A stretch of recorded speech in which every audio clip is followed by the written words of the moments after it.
बोलिए श्री सद्गुरुदेव की जय। आदरणीय भक्त समाज, श्रद्धामती माता बहन साहब कहते हैं, जो जानो जग जीवना करो जीव का सार, और जियरा ऐसा पावना मिले न दूजी बार। तो हम जैसे मंथन करते हैं, जब मंथन करते हैं तो मंथन करने से घी निकलता है। पहले दूध होता है, दूध को जमाओ, दूध जम जाता है, फिर दही बन जाता है। जामुन लगाने के बाद फिर दही बनेगा। तो इसी प्रकार से पहले दूध हमने उबाला और गर्म किया, गर्म करने के बाद गुनगुना थोड़ा सा रह गया, उसको फिर जमाते दही डाल करके दही बनता है। दही को फिर बिलोया जाता है, बिलो करके फिर मट्ठा बनता है उसमें, और नोनी निकलती है। नोनी को फिर हम निकालते हैं, मट्ठा अलग हो जाता है, फिर तपाते हैं, तब घी बनता है। इसी प्रकार से जो जानो जग जीवना, तो हम अपने जीवन में ये नहीं समझ पाए कि सार वस्तु क्या है। वन में भटकते रहते हैं। वन कहते आरण्य को, संसार को, ये वन में बोले हुए, लेकिन जीव का सार नहीं समझ पाया। जीव का सार क्या है? जीव का सार करने के लिए यत्न करना पड़ेगा। सच्चे जोहरी गुरु ढूंढने पड़ेंगे, और गुरु उसको बताएंगे। ये क्या बताएंगे? गुरु ये बताएंगे, इस प्रकार से युक्त प्रयुक्त करते चलो तो सार अपने आप निकल के आएगा। जैसे दूध में से हमने जो जमा करके फिर हमने वो बनाया कि हम मट्ठा कब बनता है? जब दही होगा तभी तो मट्ठा बनेगा। तो पहले दही जमाया, फिर तब मट्ठा निकला, नोनी भी निकली। नोनी तपा करके तब घी निकलता है। तो इसी प्रकार से घी निकला। इसी प्रकार से साहब ने कहा, रतन का जतन कर माड़ी का श्रृंगार, आया कबीरा फिर गया झूठा अहंकार। तो जतन करो। जतन करने का अर्थ क्या होता है? जतन करने का अर्थ होता है कि सब चीज को, एक एक चीज को छोड़ते आओ, छोड़ो। ये जतन है आपका। छोड़ते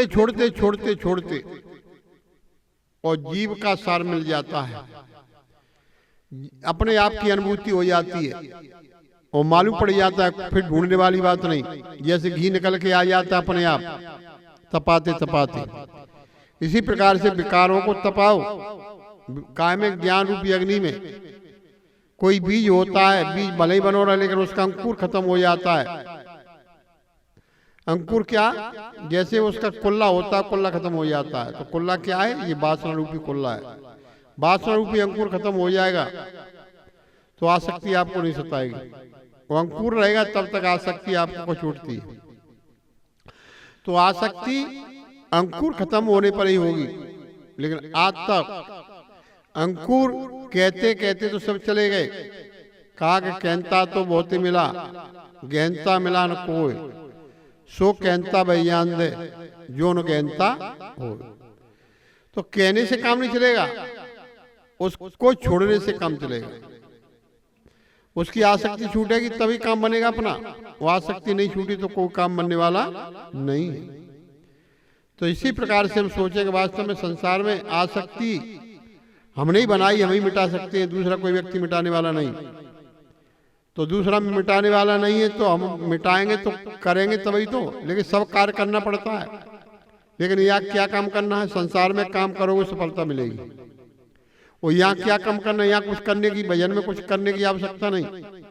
भजन में केवल जो हमारी लक्ष्य है संसार की तरफ, और जो हमको भजन करते समय जो चीज हमारे सामने आती है, उन चीजों को बस पीछे हटते जाओ, बहुत दूर होते जाओ, उनका संकल्प करते जाओ।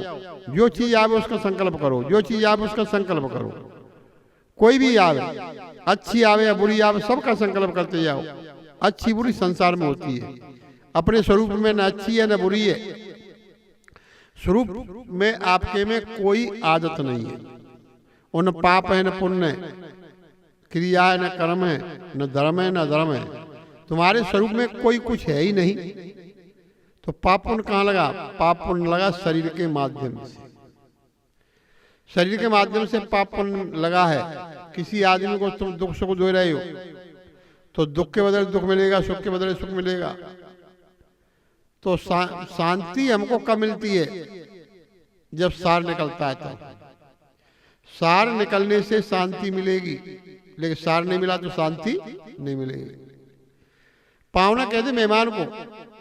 जो मेहमान होता है पावना होता है। पैदल चल के आज उसका पावना का अर्थ होता है मेहमान। लेकिन आया 2-4 दिन के लिए, अब मेहमान सोचे कि ये तो मैं मौज आ गई, अच्छा खाने के लिए मिल रहा है और अच्छा सब कुछ यहाँ स्नान करने के लिए और सब सुविधा उपलब्ध है, कुछ करना नहीं पड़ता है, बैठे बैठे रोटी मिल रही है। लेकिन मेहमान 2-4 दिन की मेहमानी है, वहाँ जाना ही पड़ेगा, अपने घर लौटना पड़ेगा। लेकिन मेहमानी में कोई जीवन भर नहीं काट सकता है। तो अब और आध्यात्मिक अर्थ इसका ये है कि मेहमान का अर्थ होता है जो हम अपने भूले हुए हैं अपने ये लक्ष्य में, और हम मनोवृत्ति में भूले हुए हैं, पंच विषय में भूले हुए हैं। लेकिन पंच विषय में भूले हुए हैं, लेकिन पंच विषय तुम्हारी और पूर्ति नहीं करेंगे, आसक्ति पूरी नहीं कर सकती है, लौट करके जाना पड़ेगा। और नहीं जाओगे तो राजी से, नहीं तो कोराजी से जाना पड़ेगा, खदेड़ के जाना पड़ेगा, जाना जरूर पड़ेगा। जब जाना पड़ेगा, लौटना पड़ेगा, तो फिर हम उसमें रमण क्यों करें, वहां पर क्यों जाएं? लेकिन सोचते हैं कि हाँ अरे फिर इसके यहाँ नहीं तो उसके यहाँ, इसके यहाँ नहीं, पूरा जीवन बीत जाता है। लेकिन सब जगह से खदेड़ दिए जाओ। संसार में कोई रखने वाला नहीं रखने वाला। संसार में रखते तो स्वार्थ बस रखते। और कुछ काम मत करो, बैठे बैठे कहीं रोटी खाओ, तो बैठे बैठे रोटी को खिलाएगा नहीं। लेकिन कारण बस रोटी मिलती है, किसी प्रकार से कोई कारण होता तब। तो कारण और कार्य, अगर सच्चे सुख में आना चाहते हो तो कार्य को भी छोड़ना पड़ेगा और कारण को भी छोड़ना पड़ेगा। तो कारण कार्य छूट जाता है तो आदमी फिर और आगे बढ़ता हुआ अपने पीछे लौटता हुआ चला आता है फिर। और न रहेगा बांस न बजेगी बांसुरी। तो इसी प्रकार से हम सोचे कि संसार की आसक्ति में बंद करके आज तक किसी को शांति नहीं मिली। जब शांति नहीं मिली संसार में किसी प्रकार से, तो आगे मिल भी नहीं सकती है।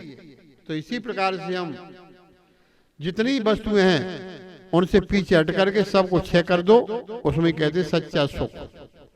इन्हीं वाणी पर ब्राह्म प्रेम से बोलिए श्री सदगुरुदेव की जय।